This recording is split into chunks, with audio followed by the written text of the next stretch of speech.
The idea that New Jersey Governor Chris Christie might possibly, maybe conceivably, weather permitting, think about running for president, even though he has said he won't a whole bunch of times, is one of the political world's most favorite rumors this campaign season. That rumor back in the news yet again today. Business Week reporting word from yet another anonymous Republican donor saying that Governor Christie is once again actively considering entering the race and will make a decision within a few days. That news about Christie's reported reconsideration of a potential candidacy being reported in the context of the larger dynamics at work in the Republican field right now. Notice that the Chris Christie rumors are almost always tied to a fundraiser of some kind. Either a fundraiser is the source of the rumor or fundraising itself is the substance of the rumor.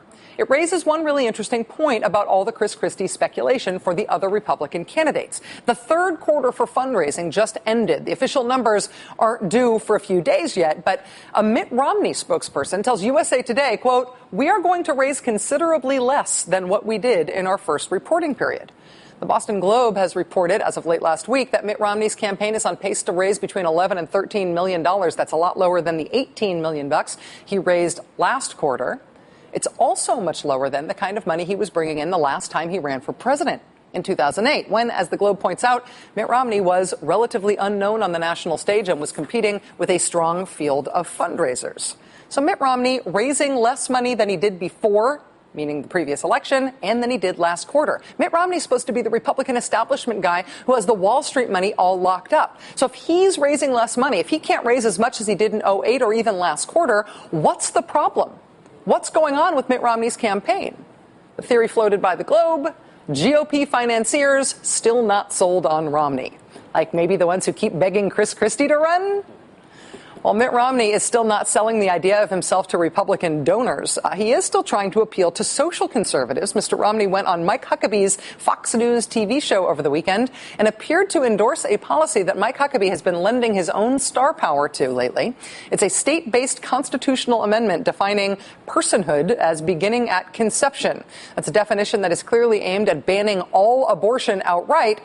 It is also something that could ban many common forms of birth control. Would you have support of the constitutional amendment that would have established the definition of life at conception? Absolutely. So, I mean, not that it would have had an easy sailing through the Massachusetts legislature or public. Probably. I have to concede. Yeah. I'm not sure what about the awkward fussing at the end was all about. But now somebody has to ask Mitt Romney if he really does want to ban the birth control pill, because that's what he just told Mike Huckabee. Everybody, follow up. Elsewhere at the top of the current non-rumor-based Republican race, the Washington Post ran a piece this weekend about the name of a hunting camp used by Rick Perry and his family. The name includes the N-word and was, according to the Post, painted in big block letters across a large flat rock standing upright at the camp's gated entrance. To be clear, it was not named by the Perry family. The place came with the racial slur name intact. Governor Perry told the Post that his parents had painted over the rock in 1983 or 1984, but quoting now from the Post, Perry's version of events differs in many respects from the recollections of 7 people who spoke in detail of their memories of seeing the rock with the name at various points during the years that Perry was associated with the property through his father, partners, or his signature on a lease. So what did the Perry campaign do about this bombshell revelation from the Washington Post? They said more or less the same thing to the rest of the press that Governor Perry told the Post in the first place. Maybe they were hoping Governor Perry's plan for invading Mexico would take over the news cycle instead, and everybody would just forget about the racial slur ranch thingy. It may require our military in Mexico working in concert with them to kill these drug cartels and to keep them off of our border and to destroy their networks. While the invasion of Mexico thing is a bold plan, did not make the entirety of the Beltway media forget about the giant Washington Post story about the Perry hunting camp with the racist name painted on the rock.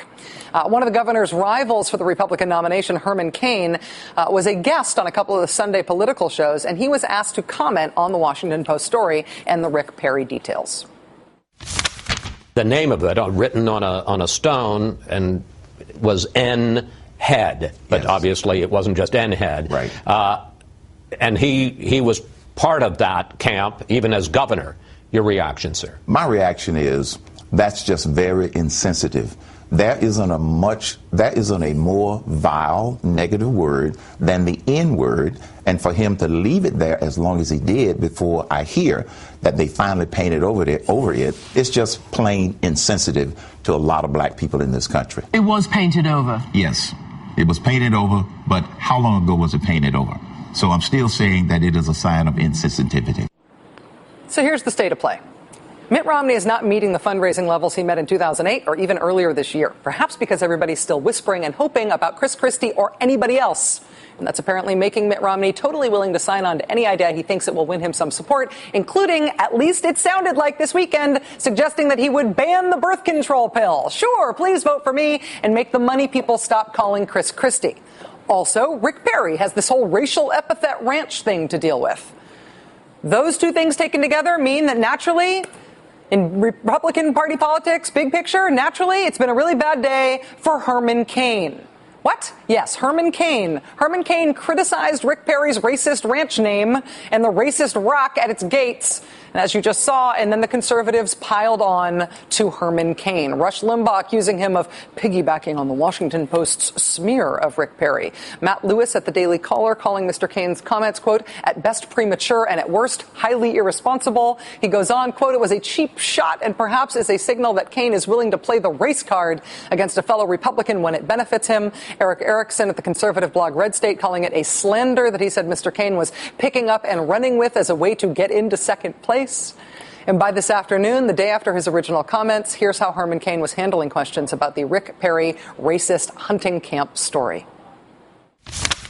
His question was I satisfied with Governor Perry's explanation about the name on that ranch where he went hunting? And I said, yes, I am. Next question. Are you disappointed that any of the other candidates haven't expressed similar reactions like you have? Relative to this rock on the Perry no, it doesn't bother me at all. Some conservatives have said that you bought into the liberal media trying to smear Perry unfairly as a racist.